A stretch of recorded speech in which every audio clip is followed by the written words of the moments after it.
a private investigator means two things. You can be sure you'll run into trouble, and you can never be sure you'll get out of it. Not much you can do about it, I guess, except, like Julie always says... Walk softly, Peter Troy.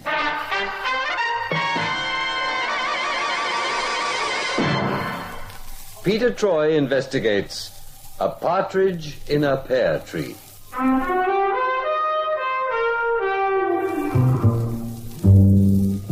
The guy who said that offense is the best defense is a nut. At least he is in my book. If only for the reason that I've tried this system many times with Julie, my secretary. And all that happens is that I get a bigger thrashing, verbally, that is. The trouble is that women seem to know when a guy's bluffing. And that's not hard to understand, since when a guy takes on an argument with a doll, he must be bluffing. Because he can't be expecting to win, that's for sure. There was the time, for instance, when Julie trapped me in Joy Lander's apartment. Oh, but I'm getting a little ahead of myself. If you're going to stick with me in this one, you better hear the whole gruesome story from the beginning. The beginning was about 3 months before that, in Emile Flavel's charming restaurant that he calls Chez Emile. You know, Pete, we should come here more often. It's a lovely place to eat. Yeah, that is, as long as you want to work for me for nothing. A meal here each week would just about cut out your salary. Well, that reminds me about my salary. Now, Julie, let's not talk about money. Nasty, dirty stuff covered in germs. Oh, come off it, Pete. Not even a germ could live comfortably on the money you give me. Now, keep your mind on the more important things in life, Julie, like good health and happiness. What's the good of happiness? It can't buy money. I seem to have heard that before. Well, of course you have. You try it out on every new client. Occasionally, you even get a laugh with it. Mainly with clients under 10 years old. Oh, very funny. Look, all this talk about money. I tell you, you get money, you get problems. Huh? You take Emile Flavel, for instance.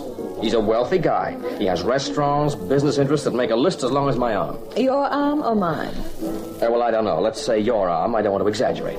And you think Emile is worried? He's sure to be. Worried about being robbed, swindled, taken down by everybody.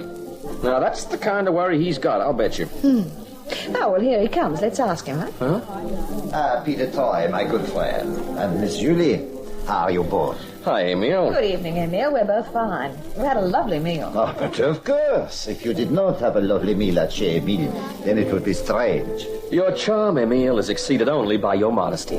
We were just talking about you, Emile. So? Oh, I'm flattered. Well, Pete says that because you're a very rich man, you must also be a very worried man. No, worried. Oh, but you're right. Worried sick. Uh-huh. Yes, but yes, it is my apartment. I have the decorators coming. I cannot make up my mind yet. Make up your mind? About what? Whether to have the walls done with the blue watered silk or with the chartreuse velvet.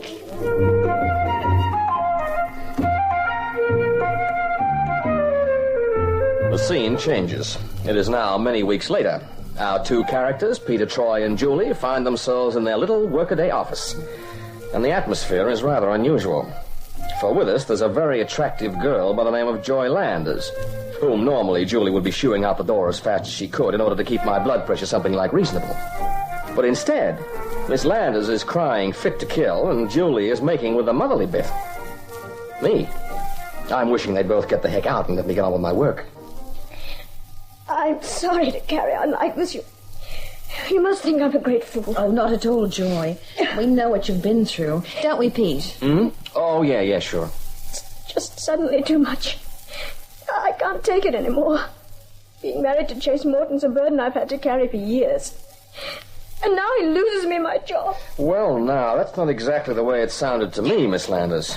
Now, you told us you lost your job as Emile Flavel's secretary because of the robbery at his apartment. Oh, really, Pete? You heard her say that the police know her husband's a crook. Yeah, but Emile didn't, apparently. Not when he fired her. Now see what you've done. Oh, you men. As if it's not enough for one to marry this poor girl and give her a bad reputation, you have to practically call her a liar and drive her to tears. What have I done? I'm only trying to get to the bottom of this. Miss Landers, please, will you stop crying? I'm sorry. I've no right to tell you all my personal troubles. I should have just stuck to business. Oh, Joy, don't mind what Mr. Troy says. Men just have no finer feelings at all. I'm sure Mr. Troy isn't at all like my husband. Oh, thanks. Your husband, Chase Morton, is known as one of the shadiest characters in London's East End. It sure is refreshing to know you find me a little different from him. I only wish I'd known about his background when I married him. But I was young and foolish then. Well, if you'd come to see me before you got married, I could have... You mean when she was young and foolish? Oh, yes. You'd have enjoyed that, wouldn't you? Julie, will you get off my back? Miss Landers, you worked as secretary to Emile Flavel, right? Yes. He had to have someone who could take dictation in French, you see.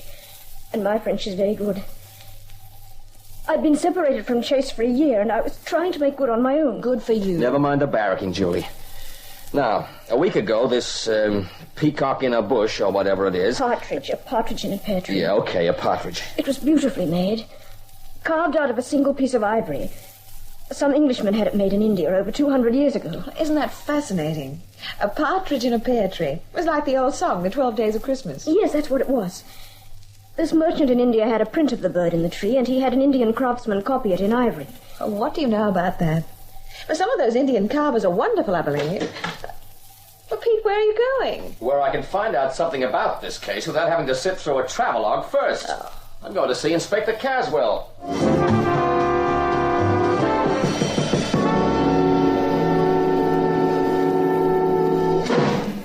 No, I'm not handling that case, Troy. Tell me, how do you like my new suit? Suit? Yeah, how do you like the material? Pretty nice piece of stuff, eh? Yeah, that is a nice piece of stuff.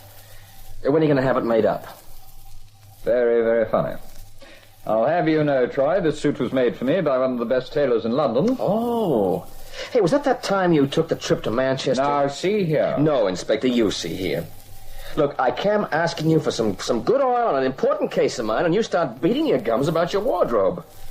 What do you expect me to say? Look, I told you I'm not handling that Flavel robbery. Yeah, but you know all about it. You keep tabs on all the cases going through headquarters. I glanced at the files, yeah. And you have a photographic memory. Almost. Now, about Flavel. A valuable ornament, practically priceless in view of its age, was stolen from his apartment last week. Mm-hmm. The partridge in a pear tree. Something in a something anyway. There was no sign of forcible entry, no fingerprints, no anything. Mm. Who had access to the apartment?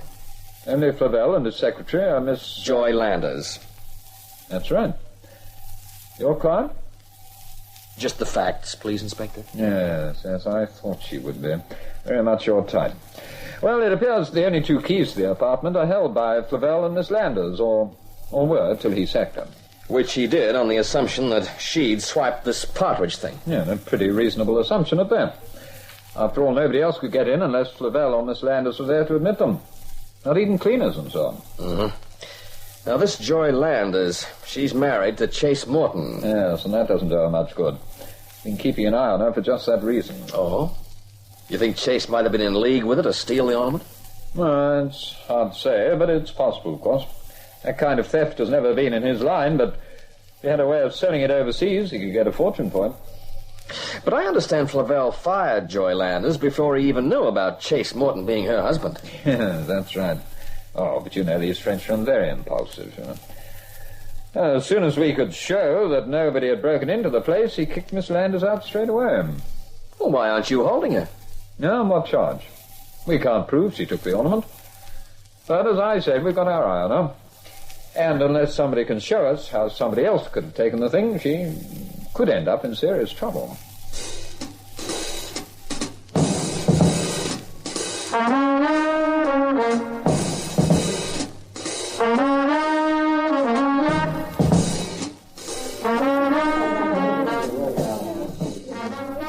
Hey, Buster, where's Morton? The boss? Oh, he's in his office. He wants to know. The man in the moon. Don't bother to announce me. I'll find my own way. Hey, come back. You can't go in there. What the... Who are you? Peter Troy, Chase, as if you didn't know. Well, buzz off, Troy. I'm not buying tonight. I'm not selling. I'm asking. And I'm stone deaf. Now get out of here before I call my boys. How did a girl like Joy Landers ever get mixed up with a creep like you? Joy? Well, that's not a very nice story. Oh, I'll bet it isn't. But at least it's true, which is more than you can say for the story she tells about me. The only thing wrong with the stories she tells about you is that they're not bad enough. Like the way your rotten reputation has put her in bad with the police over this Flavel job. What's she kicking about? She got the statue or whatever it was. Now she wants to blame me, huh? She didn't do that job, and you know it. Oh, now you're going to say I did it, I suppose. It had occurred to me. Well, you better get out of my office before something else occurs to you. Are you going to let your wife take the rap for you? Because I may as well warn you. Save your breath, Troy. The only rap Joy's taken is the one she brought herself. Everything all right, boss? Yes, everything's all right. Mr. Troy is just leaving. See that he goes quietly.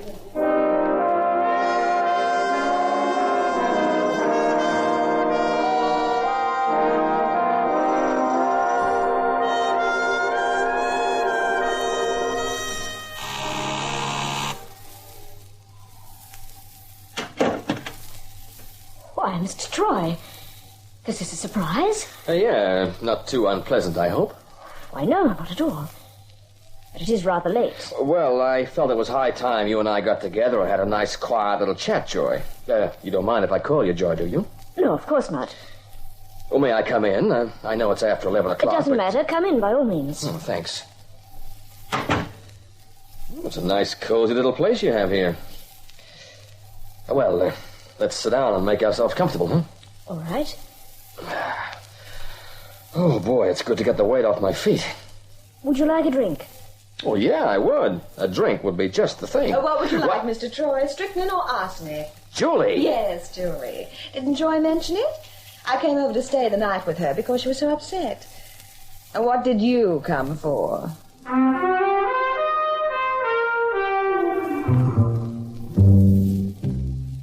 Julie is my secretary, not my girlfriend. Notwithstanding the possessive way she tries to keep me out of the welcome clutches of other women.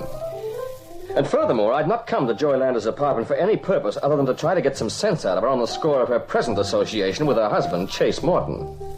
But these things were but nothing as far as Julie was concerned. She was obviously determined to make the situation into one of those, aha, so I have found you out at last things.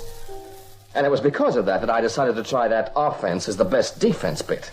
All right, Peter Troy, what have you got to say for yourself? I have nothing to say for myself, nothing. Ah, the truth at last. Now, never mind all that triumphant stuff, Julie. I suggest you get it through your head that I am not accountable to you or anybody else. Well, of all the nerve.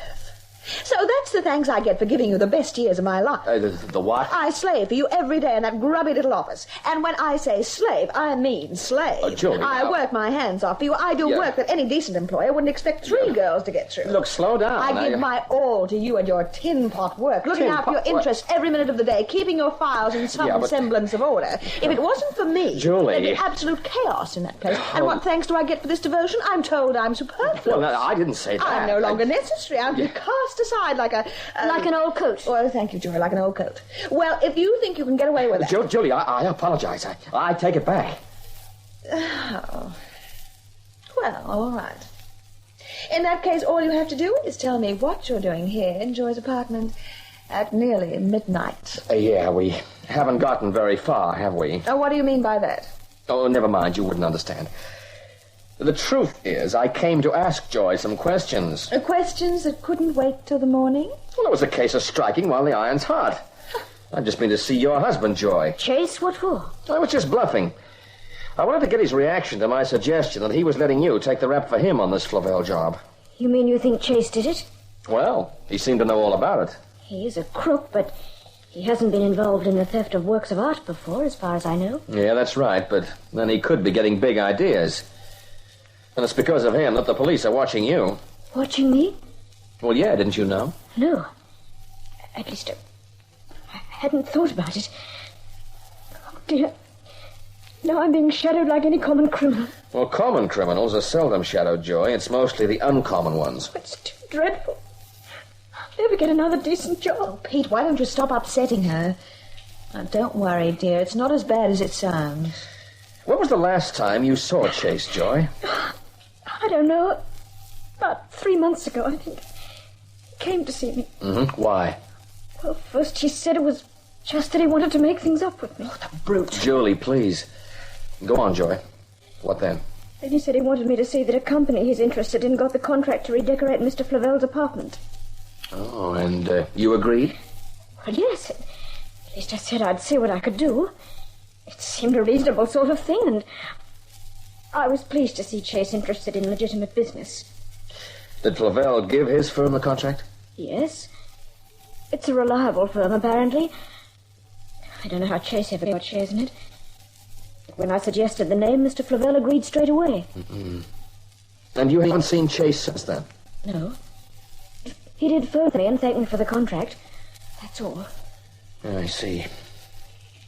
Julie, do you remember when Emile told us that he had decorators coming to his place? Oh, yes, I remember. He was worried about the material he was having the walls done with. Yeah, but he was also worried because he was taking a trip to the continent while the work was being done. That's right. We did go to the continent at that time. Hey, just a moment. We? Oh, yes, I went too. I always went with Mr. Flavel on his trips abroad.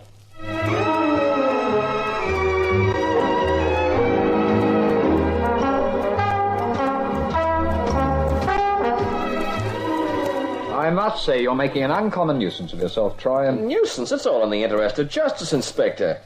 Oh, I gather you'd like to solve this Flavel case, the theft of the ivory partridge in the pear tree? I told you before, I'm not handling that case. I know, but there's no law against you solving it, is there? Next you'll be telling me what a feather in my cap it'll be if I solve somebody else's case in my spare time. Oh, now, how did you know I was going to say that? Now, really, Troy, I don't want to get mixed up in this, and I haven't the time anyway. Oh, good. I'm glad to have your help, Inspector. Now, here's what I want. The names, addresses, and backgrounds of certain employees of the Chic Decor Limited. It's an interior decorating firm. What the devil are you talking about? The particular employees are the ones who worked at Flavel's apartment about 3 months ago. 3 months ago? Look, what are you getting at? The robbery isn't 2 weeks old. This particular robbery was not an off-the-cuff, casual bit of work, Inspector. No, this was planned very carefully. Even so, what's the connection with a handful of interior decorators who worked there 3 months ago? Well, now, that little piece of information is the reward you get for finding out about these guys for me. Now, come on. Work first, Inspector. Candy later.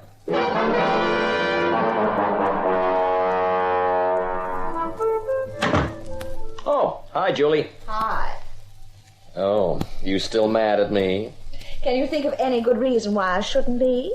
I mean, bursting into Joy Lander's apartment late at night. I didn't burst in. She let me in. That's no excuse. She is a woman alone. Oh, Julie, didn't you once accuse me of getting all my lines out of soap opera? Or so you do. At least you do when you're pretending to pay me a compliment. Oh, but that woman alone bit you just threw at me. And all that jazz you turned on at Joy's place last night.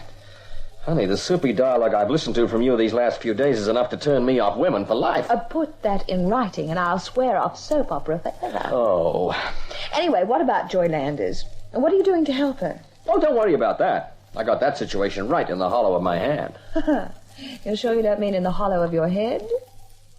Julie, you know something? Sometimes I don't think you respect me the way a good secretary ought to respect her boss. You know something? Oh, what? I don't. Well, you may as well know that I have one of my hunches. Oh, don't tell me about it. Let me guess. You never would. Yeah, but it goes something like this. And when this is over, you're going to be sorry you've been so difficult lately. Oh, I'll get it. Peter Troy. Oh, yeah, Inspector. You have? Swell. We'll be right down.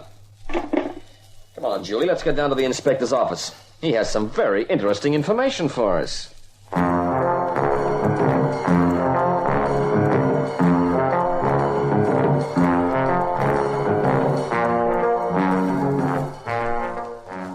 You can see the men yourself if you like, Troy. Oh, no thanks, Inspector. You appear to have the whole thing nicely sewn up. Oh, what whole thing? What's happened? Well, as I've told Troy, Miss Summers, I'm not really handling this case at all. Oh, you can skip all that part, Inspector. We've been through it. However, I had a word with Inspector Burns, whose case it is, and with the information you gave us, Troy, we've made a couple of arrests. Already?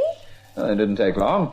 As soon as we got the names of the men who worked in Flavel's apartment on the decorating, we found that one of them is a fellow with a record. Decorators? Yes. But that was ages ago. What could he have to do with stealing the partridge ornament? Julie, Flavel and Joy Landers were both out of the country at the time of the decorating, right? Yes, that's so. So, since Flavel and Joy had the only two keys, how were the decorators to get in? I don't know. Unless Emile left them a key somewhere. He did. He left it with the head of the firm, who gave it to the men. One particular man, in fact, who seemed just a little too eager to have it. Well, we've picked up the fellow and Morton. Of course, they swear they had nothing to do with the robbery. Well, I still don't get it. They couldn't have kept Emil's key to get into his apartment. They had to give it back. Mm-hmm. Which means they had a copy made, and they kept it, intending to use it to get into the apartment after a decent interval of time, say 6 months had elapsed. 6 months? But they must have waited only 3 months. No, Miss Summers, the truth is they're still waiting. What? Yes? Oh, is Miss Landers, sir? Oh, thank you, Sergeant. Come in, Miss Landers. But, Joy, what on earth? Hello, Julie. What are you doing here? Inspector Caswell, is it? Yes, that's right, Miss Landers. Look, I'm afraid I'm going to have to hold you for the theft of that work from Mr. Savell. What? That's ridiculous. Mr. Troy, you know I didn't do it. I told you about Chase. I told you everything. Not everything, Joy. For instance, you didn't tell me that you'd made a deal with Chase to get hold of a key to Flavel's apartment. You didn't tell me that you insisted he worked this complicated business with the interior decorators instead of getting a key from you. Well, the reason you insisted, of course, was so you could play the innocent, as you've been doing, and let Troy or some other detective track down your husband through the decorators. And you double-crossed Chase, because you stole the Partridge yourself before the time had come for him to try to get it with the key he'd had made. You're out of your mind. He did it. He's the one who had the key made. Why should you think I had anything to do with it? Well, in the first place, Chase says it was your idea. Now, we wouldn't take too much notice of that, only, you see, I took this key that Chase had made and tried to open Flavel's apartment with it. Well? It doesn't fit. It's a very special lock, and the key's not easy to copy. Now, Chase didn't know it, but he couldn't have stolen that Partridge if he'd tried. And I'm afraid that rather puts you in a spot, Miss Landers. Yeah. And if I were you, Joy, I'd make it easy on myself and tell the inspector just where the bird in the bush is. Hey, bird in the bush, partridge in a pear tree, you get it? I get it. But just in case you're thinking of pulling a corny gag like a partridge in the hand is worth 2 in a pear tree, well, you're just asking for trouble. I suggest you walk softly, Peter Troy.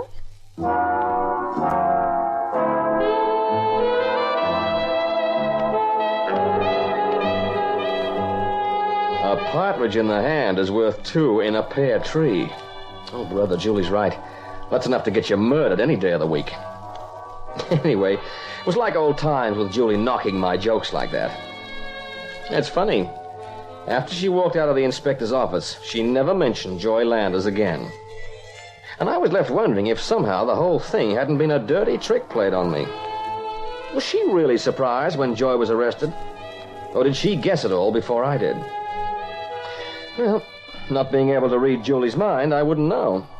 She has a mind of her own, and she keeps it that way.